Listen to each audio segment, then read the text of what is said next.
ಸ್ನೇಹಿತರೆ, welcome back. ನೀವು ನೋಡ್ತಿದ್ದೀರಾ ಜೈ ಮೋಟಿವೇಶನ್ ಸ್ಪೀಕರ್ ಯೂಟ್ಯೂಬ್ ಚಾನಲ್. ಯಾವಾಗ ಒಬ್ಬ ವ್ಯಕ್ತಿಗೆ ಯಾರೂ ಇಲ್ಲ ಅನ್ನೋ ಫೀಲ್ ಕಾಡುತ್ತೆ ಗೊತ್ತಾ? ಈಗ ಸಪೋಸ್ ಎಲ್ಲರೂ ಇರ್ತಾರೆ ಅನ್ಕೊಳ್ಳೋಣ, ಅದ್ರ ಮಧ್ಯೆನೂ ಕೂಡ ಅವ್ರಿಗೆಲ್ಲೋ ಒಂದು ಕಡೆ ಒಬ್ಬಂಟಿ ಅನ್ನಿಸ್ತಾ ಇರುತ್ತೆ. ಲವರ್ ಇರ್ತಾರೆ, ಅಪ್ಪ ಅಮ್ಮ ಇರ್ತಾರೆ, ರೈಟ್, ಎಲ್ಲ ಸಂಬಂಧಿಕರು ಇರ್ತಾರೆ, ಫ್ರೆಂಡ್ಸ್ ಇರ್ತಾರೆ. ಅದ್ರ ಮಧ್ಯೆನೂ ಕೂಡ ಎಲ್ಲೋ ಒಂದು ಕಡೆಗೆ ಒಬ್ಬಂಟಿತನ ಕಾಡ್ತಾ ಇರುತ್ತೆ. ಇದು ಯಾಕೆ ಅನ್ನಿಸ್ತಾ ಇರುತ್ತೆ? ಒಬ್ಬಂಟಿ ಥರ ಯಾಕೆ ಮನಸ್ಸಿಗೆ ಅನಿಸುತ್ತೆ? Okay fine. ಈಗ ಒಬ್ಬಂಟಿಯಿಂದ ತಪ್ಪಿಸ್ಕೊಬೇಕು ಅಂದರೆ ನಿಮಗೆ ಕೆಲವ್ರಿಗೆ ಅನಿಸುತ್ತೆ, ಯಾಕೋ ಒಂಥರ ಲೈಫ್ ಬೇಜಾರಾಗಿದೆ, ನನಗೆ ಇಲ್ಲಿ ಇದು ಬೋರ್ ಅನಿಸ್ಬಿಟ್ಟಿದೆ. Okay fine. ಇದು ಯಾಕೆ ಈ ಥರ ಅನ್ಸೋಕ್ಕೆ ಶುರು ಆಗುತ್ತಂದರೆ, ಭಾಳ ಕಡಿಮೆ ಅವರು ಹೊರಗಡೆ ಪ್ರಪಂಚ ನೋಡಿರೋದು, ಆ್ಯಂಡ್ ಅವ್ರಿಗೆ ಅವ್ರು ಅರ್ಥ ಮಾಡ್ಕೊಂಡಿರೋದು, ಆ್ಯಂಡ್ ಬದುಕನ್ನು ಅರ್ಥ ಮಾಡ್ಕೊಂಡಿರೋದು. ಈ ಥರದ ವ್ಯಕ್ತಿಗಳಲ್ಲಿ ಈ ವ್ಯತ್ಯಾಸಗಳು ಬರುತ್ತೆ. ಏನಂದರೆ, ಯಾರೂ ಬದುಕನ್ನು ಅರ್ಥ ಮಾಡ್ಕೊಳ್ಳೋಕೆ ಹೋಗಲ್ಲ.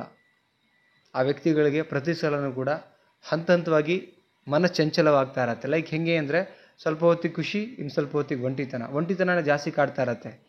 ಎಲ್ಲ ಮುಗಿದೋಯ್ತೇನೋ, ನನಗೋಸ್ಕರ ಯಾರೂ ಇಲ್ವೇನೋ.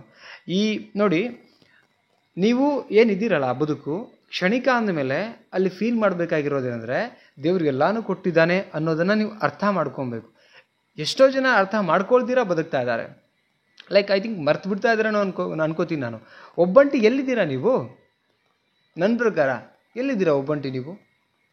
ಪ್ರಕೃತಿ ಇದೆ, ಸಮಾಜ ಇದೆ, ಜನ ಇದ್ದಾರೆ, ಬಟ್ ಅದನ್ನು ಫೀಲ್ ಮಾಡಬೇಕಷ್ಟೇ. ನೀವು ಎಲ್ಲರೂ ಇದ್ದಾರೆ ನಿಮ್ಮ ಜೊತೆಗೆ, ಇದ್ದಾರೆ ಅನ್ನೋ ನಂಬಿಕೆ ನಿಮ್ಮಲ್ಲಿ ಬರಬೇಕು ಅಂದರೆ ನೀವು ಬದುಕನ್ನು ಅರ್ಥ ಮಾಡ್ಕೊಬೇಕು. ಎಷ್ಟೋ ಜನ ನಾನು ಹೇಳ್ತೀನಲ್ಲ, ಮಾತು ಬರ್ದಿರಾ, ಕಣ್ಣು ಕಾಣ್ದಿರಾ, ಕಿವಿ ಕೇಳ್ದಿರಾ, ಈ ಥರದ ವ್ಯಕ್ತಿಗಳಿಗೆ ಅನಿಸ್ಬೇಕಿತ್ತು ಆ್ಯಕ್ಚುಲಿ, ನನಗೆ ಮಾತು ಬರ್ತಾ ಇಲ್ಲ, ಒಬ್ಬಂಟಿ ನಾನು ಹೆಂಗೆ ಮಾತಾಡಲಿ ಅಂತೇಳಿ. ಇನ್ನೊಬ್ರಿಗೆ ಕಿವಿ ಕೇಳ್ತಿರಲ್ಲ, ಯಾರ್ದು ಆಗ್ತಿಲ್ಲ ನಂಗೆ, ನಾನು ಒಬ್ಬಂಟಿ ಅನ್ಕೋಬೇಕಿತ್ತು. ಕೆಲವ್ರಿಗೆ ನೋಡೋಕ್ಕಾಗ್ತಿಲ್ಲ, ಅವರು ಒಬ್ಬಂಟಿ ಅನ್ಕೋಬೇಕಿತ್ತು. ನಿಮಗೆಲ್ಲಾನು ಇದ್ದು ಕೂಡ ನೀವ್ಯಾಕೆ ಒಬ್ಬಂಟಿ ಅಂತ, ಲೈಕ್ ನಿಮ್ಮ ಯೋಚನೆ ಆ್ಯಂಡ್ ನೀವು ಅರ್ಥ ಮಾಡ್ಕೊಂಡಿರೋದು ಇಷ್ಟೇ ಅಂತ ಅನಿಸುತ್ತೆ. ನೀವು ಅರ್ಥ ಮಾಡ್ಕೊಂಡಿದ್ದಕ್ಕೆ ನಿಮಗೆ ನೋಡಿ, ನಮ್ಮ ಮೈಂಡ್ ಒಂಥರ ಮೆಮೊರಿ ಕಾರ್ಡ್ ಇದ್ದ ಹಾಗೆ. ನೀವು ಅದನ್ನು ಹೇಗೆ ಸ್ಟೋರ್ ಮಾಡ್ತಾ ಹೋಗ್ತೀರಿ, ಹೇಗೆ ಅಂಡರ್ಸ್ಟ್ಯಾಂಡ್ ಮಾಡ್ಕೊಳ್ತೀರಿ, ಹಂಗೆ ಸ್ಟೋರ್ ಆಗ್ತಾ ಹೋಗುತ್ತೆ. ಐ ಥಿಂಕ್ ನೀವು ಹಾಗೆ ಅಂದ್ಕೊಳ್ತಿದ್ದೀರ ಅಂದರೆ ನಿಮ್ಗೆ ಅರ್ಥ ಆಗಿದ್ದೆ ಇಷ್ಟು ಅನ್ಕೋತೀನಿ ಬದುಕು. ಕೆಲವರಿಗೆ ಈ ಬದುಕು ತುಂಬ ಕಲರ್ಫುಲ್ ಅನಿಸುತ್ತೆ, ಇನ್ನು ಕೆಲವರಿಗೆ ಬದುಕು ಬೇಡ, ನರಕ ಅನಿಸುತ್ತೆ. ಕಹಿ ಘಟನೆಗಳು ನಡೆದಿರ್ಬೋದು, ಇಲ್ಲ ಅಂತ ಲೈಫಲ್ಲಿ, ಬಟ್ ಕಹಿ ಘಟನೆಗಳನ್ನು ಅನುಭವ ಆಗಿ ತಗೊಂಡು ಬದುಕು ಹೇಗೆ ನಡೀತಾ ಇದೆ, ಈ ಬದುಕೇನು, ನಾವು ಎಷ್ಟು ವರ್ಷ ಬದುಕೋಕ್ಕೆ ಸಾಧ್ಯ, ಎಷ್ಟು ವಯಸ್ಸಿದೆ, ಏನೇನು ಕೊಟ್ಟಿದ್ದಾನೆ ದೇವರು, ಇದನ್ನು ಫೀಲ್ ಮಾಡಬೇಕು. ನಿಮಗೆ ಒಂಟಿತನ ಕೆಲವೊಂದು ಸಲ ನೀವು ಕಾಶಿ ಯಾತ್ರೆಗೆ ಹೋಗಿ ಅಲ್ಲಿ ದೇವರ ಮುಂದೆ ಕೂತ್ಕೊಂಡ್ರು ಅಲ್ಲಿ ಒಂಟಿತನ ಕಾಡುತ್ತೆ, ಯಾವಾಗ ನೀವು ಅರ್ಥ ಮಾಡ್ಕೊಳ್ತಿದ್ದಾಗ. ಇದರ ಅರ್ಥ ಏನು? ಅರ್ಥ ಮಾಡ್ಕೋಬೇಕು ಆ್ಯಂಡ್ ನಂಬಬೇಕು. ಇದ್ರ ಮೇಲೆ ಡಿಪೆಂಡ್ ಇರೋದು. ಯಾವಾಗ ನೀವು ಅರ್ಥ ಮಾಡ್ಕೊಳಕ್ಕೆ ಹೋಗಲ್ಲ, ಯಾವಾಗ ನಂಬಲಿಕ್ಕೆ ಹೋಗಲ್ಲ, ಒಂಟಿತನ ನಿಮಗೆ ಕಾಶಿಗೆ ದೇವ್ರ ಮುಂದೆ ಕೂತ್ಕೊಂಡು ದೇವರ ಪ್ರತ್ಯಕ್ಷ ಆದರೂ ಕೂಡ ಆವಾಗಲೂ ನಂಬಿಲ್ಲ, ಆವಾಗಲೂ ಅರ್ಥ ಮಾಡ್ಕೊಂಡಿಲ್ಲ, ದೇವ್ರು ಅರ್ಥ ಮಾಡಿಸ್ತಾನೆ ಇದ್ದಾನೆ, ಆಗಲೂ ಅರ್ಥ ಮಾಡ್ಕೊಂಡಿಲ್ಲ ಅಂದರೆ ಒಂಟಿತನ ನಿಮ್ಮನ್ನು ಬಿಡೋದೇ ಇಲ್ಲ. ಏನೂ ಒಂಟಿಲ್ಲ ಇಲ್ಲಿ, ನಿಮ್ಮೊಟ್ಟಿಗೆ ನೀವಿದ್ದೀರಾ ಆ್ಯಕ್ಚುಲಿ, ಇನ್ಯಾರು ಬೇಕು? ಆ್ಯಂಡ್ ಫ್ರೆಂಡ್ಸ್ ಇದ್ದಾರೆ, ಸಮಾಜ ಇದೆ, ಅವ್ರು ಯಾರು ಇಲ್ಲ ಅಂದರೂ ನಿಮ್ಮೊಟ್ಟಿಗೆ ಅಟ್ಲೀಸ್ಟ್ ನೀವಿದ್ದೀರಲ್ಲ. ಏನಿದೆಯೋ ಅದನ್ನು ಖುಷಿ ಕಾಣಿ, ಏನಿದೆಯೋ ಅದು ಅದು ನಿಮ್ಮ ಪಾಲಿಗೆ ರೈಟ್. ಆ್ಯಕ್ಚುಲಿ ತುಂಬ ಬಂದಿದೆ ಅಂತ ಅರ್ಥ. ಬಿಕಾಸ್ ಕೆಲವರಿಗೆ ಅದು ಕನಸಾಗಿರುತ್ತೆ, ಅದನ್ನು ಅರ್ಥ ಮಾಡ್ಕೊಳ್ಳೋವಂಥ ಕೆಪಾಸಿಟಿ ಎಷ್ಟೋ ಜನಗಳಿಗಿಲ್ಲ. ಈಗ ಎರಡೂ ಕಾಲಿಲ್ಲದ ವ್ಯಕ್ತಿ ಖುಷಿಯಾಗಿದ್ದಾನೆ ಅಂತ ಹೇಳಿದರೆ ಅವನು ಅರ್ಥ ಮಾಡ್ಕೊಂಡಿದ್ದಾನೆ. ಅಟ್ಲೀಸ್ಟ್ ನಂದು ಎರಡೂ ಕಾಲಿಲ್ಲ. ಕೆಲವರಿಗೆ ನನ್ನ ಈ ಒಂದು ಪ್ರಪಂಚ ನೋಡ್ಬೋದು, ಎರಡೂ ಕಾಲಿಲ್ಲ ನಂದು, ಪ್ರಪಂಚ ನೋಡ್ಬೋದು.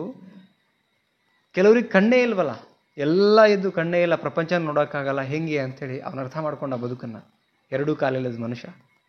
ಕೆಲವ್ರಿಗೆ ಎಲ್ಲ ಇರುತ್ತೆ, ಎಲ್ಲನೂ ಏನೂ ಇಲ್ಲ ಥರ ಕಾಣ್ತಿರುತ್ತೆ. ಇಲ್ಲಿ ಈ ಡಿಫ್ರೆನ್ಸ್ ಯಾಕೆ ಅಂದಾಗ, ನೀವು ನೋಡುವಂಥ ರೀತಿ, ನೀವು ಅರ್ಥ ಮಾಡ್ಕೊಳ್ಳುವಂಥ ರೀತಿ. ಸೊ ನೀವು ಅರ್ಥ ಮಾಡ್ಕೊಂಡಾಗ, ಕರೆಕ್ಟಾಗಿ ಅರ್ಥ ಮಾಡ್ಕೊಳ್ಳೋಕೆ ಶುರು ಮಾಡಿದಾಗ ಇಲ್ಲಿ ಪಾಸಿಟಿವ್ ಬಿಲ್ಡ್ ಆಗ್ತಾ ಹೋಗುತ್ತೆ. ಆ್ಯಂಡ್ ನೀವು ಬಿಲೀವ್ ಮಾಡ್ತಾ ಹೋದಾಗ ಇದ್ರ ಮೇಲೆ ಒಂಟಿತನ ಯಾಕೆ ಹಿಂಗೆ ಪದೇ ಬರ್ತಾ ಇರುತ್ತೆ ಒಂಟಿತನ ನೆಗೆಟಿವ್ ಅಂದರೆ, ನಿಮಗೆ ಅರ್ಥ ಮಾಡ್ಕೊಳ್ಳೋಂಥ ಕೆಪಾಸಿಟಿ ಇಷ್ಟೇ ಇದೆ, ಆ್ಯಂಡ್ ನೀವು ನಂಬುವಂಥ ನಿಮ್ಮ ನಂಬಿಕೆನೂ ಅಷ್ಟೇ ಇದೆ. ಅದಕ್ಕೆ ಈ ಥರದ್ದೆಲ್ಲ ನೆಗೆಟಿವ್ ಆಗಿ ಕಾಣೋಕ್ಕೆ ಶುರು ಆಗುತ್ತೆ. ಮೈ ಡಿಯರ್ ಫ್ರೆಂಡ್ಸ್, ಯಾರೆಲ್ಲ ವಿಡಿಯೋ ನೋಡ್ತಾ ಇದ್ದೀರಿ, ನೋಡಿ ಒಂದ್ಸಲ ಪ್ರಪಂಚನ. ಎಲ್ಲ ಥರದ ಜನಗಳಿದ್ದಾರೆ, ಒಂದೊಂದು ಹೊತ್ತಿಗೂ ಕಷ್ಟಪಡ್ತಾ ಇದ್ದಾರೆ, ಹೆಂಗೆಂಗೋ ಬದುಕ್ತಾ ಇದ್ದಾರೆ. ಅಂಗವೈಫಲ್ಯ, ಕಣ್ಣಿಲ್ಲ, ಕಿವಿ ಇಲ್ಲ, ಊಟಕ್ಕಿಲ್ಲ, ಮನೆ ಇಲ್ಲ, ಮಲ್ಕೊಳ್ಳೋಕ್ಕಿಲ್ಲ, ಹೇಳ್ಕೊಳ್ಳೋರಿಲ್ಲ. ಎಲ್ಲದ್ರ ಮಧ್ಯೆ ನಿಮಗೆಲ್ಲಾನು ಕೊಟ್ಟಿರ್ತಕ್ಕಂಥ ದೇವರು, ನೀವು ಆದರೂ ಒಂಟಿಯಾಗಿ ಫೀಲ್ ಮಾಡ್ಕೋತಿದ್ದೀರಾ. ಹೊರಗಡೆ ನೋಡಿ ಒಂದು ಸಲ, ಆಮೇಲೆ ಅನಿಸುತ್ತೆ ನಿಮಗೆ ಬದುಕು ತುಂಬ ಚೆನ್ನಾಗಿದೆ ನಂದು ಅಂತ ನಿಮಗೆ ಅನಿಸುತ್ತೆ, ಯಾವಾಗ ನೀವು ಅರ್ಥ ಮಾಡ್ಕೊಂಡಾಗ. ಓಕೆ, ಐ ಥಿಂಕ್ ಈ ವಿಡಿಯೋ ಒಳಗಡೆ ಒಂಟಿತನ ಕೆಲವ್ರಿಗೆ ಯಾಕೆ ಹಿಂಗೆ ಕಾಡ್ತಿರುತ್ತೆ ಅಂಥೇಳಿ ವಿಡಿಯೋ ಮಾಡಿದ್ದೀನಿ. ನಿಮಗೇನು ಅನಿಸುತ್ತೆ ನಾನು ವಿಡಿಯೋ ಮಾಡಿರೋದು? ರೈಟ್ ಅನಿಸಿದರೆ ಕಮೆಂಟ್ ಬಾಕ್ಸಲ್ಲಿ ಕಮೆಂಟ್ ಮಾಡಿ, ವಿಡಿಯೋಗೆ ಲೈಕ್ ಮಾಡಿ, ಚಾನಲ್ಗೆ ಸಬ್ಸ್ಕ್ರೈಬ್ ಮಾಡ್ಕೊಳ್ಳಿ, ಆ್ಯಂಡ್ ವಿಡಿಯೋನ ಎಲ್ರಿಗೂ ಶೇರ್ ಮಾಡಿ. ಮತ್ತೊಂದು ಟಾಪಿಕಲ್ಲಿ ಸಿಗೋಣ. Thank you so much. ನಮಸ್ತೆ.